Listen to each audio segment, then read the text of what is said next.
I usually call him a socialist. President Trump says he's a communist. And he's going to do everything possible to help New York and not allow him to do anything wrong to New York because President Trump still loves New York. Now, what happens is with New York City, it's the capitalist capital of the world. We've had so much migration in the last 10 years.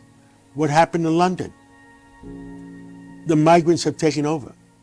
The young people that want free buses, free subways, free this, free that, they don't have the experience to realize it doesn't happen. What did they say in London? Sooner or later, you run out of other people's money. It's checks and balances. Governor of the state of New York has the ability to keep track of New York City. So let's see how the governor does.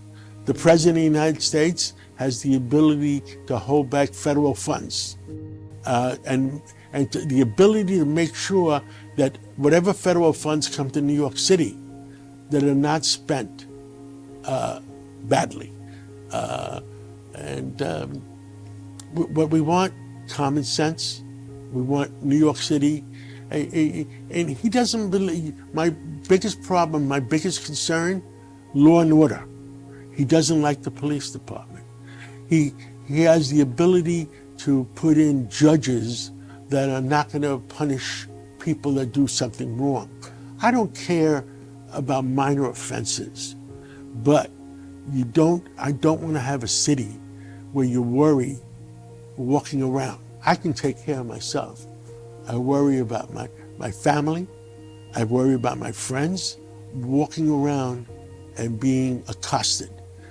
As little as 20 years ago, 15 years ago, in New York City, there was 28,000 people in jails because of wrongdoing, stealing, breaking into stores, robbery, murder. There was 28,000 in mental institutions. Now, there's 5 and 5. What happened to the rest? They're in the streets of New York because some governor says, we don't want to pay for 28,000 people in jail because it costs $200 a day of prisons. We don't want to pay $200 a day or $300 a day for mental institutions. So they threw them into the streets of New York, and that's wrong. Florida, there's 23,700,000 people now. New York, there's 19,700,000. 10, 15 years ago, it was the other way around. People left New York. Now, Florida, 19,700,000 people, 23 million, New York, 23. The budget for Florida is $120 billion. The budget for New York, for state and New York City, $360 billion. Where's the money? So when you say taxation, cost of food, what President Trump has done, the cost of food, the prices are coming down. Why? Because under President Biden, gasoline was $100 a barrel. It was $90 a barrel. Where was gasoline in 2018, 2019? It was $55 a barrel. You know where it's now? $59 a barrel. So the cost of energy is going down.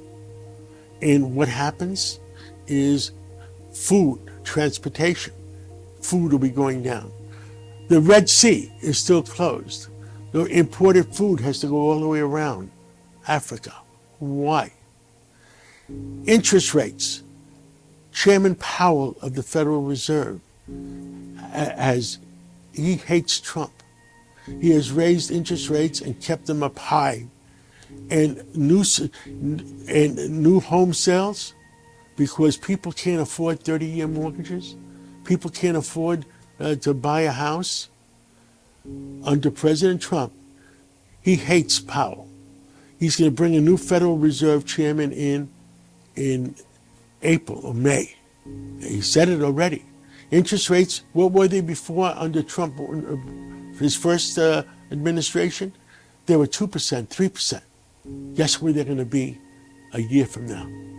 And that way, the American citizen can afford a new house. They can afford a new mortgage. Bringing down the cost of energy, bringing down the cost of housing because of lower interest rates, and what else? The people he hired, Secretary Kennedy, good friend of mine. He was a Democrat, but he's out there making sure that the food we eat is not going to kill us. So I would say much more successes. I had dinner with him a couple of weeks ago at the White House. $17 trillion of new industries coming to the United States. Let me tell you what else will happen. With all this new business in the United States, because people trust the United States, they trust the legal system, they trust the infrastructure. The New York Stock Exchange is still here.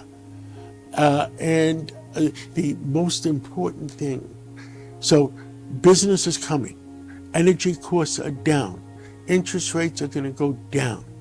Defense, he wants peace. I think we're on a good road for a great economy.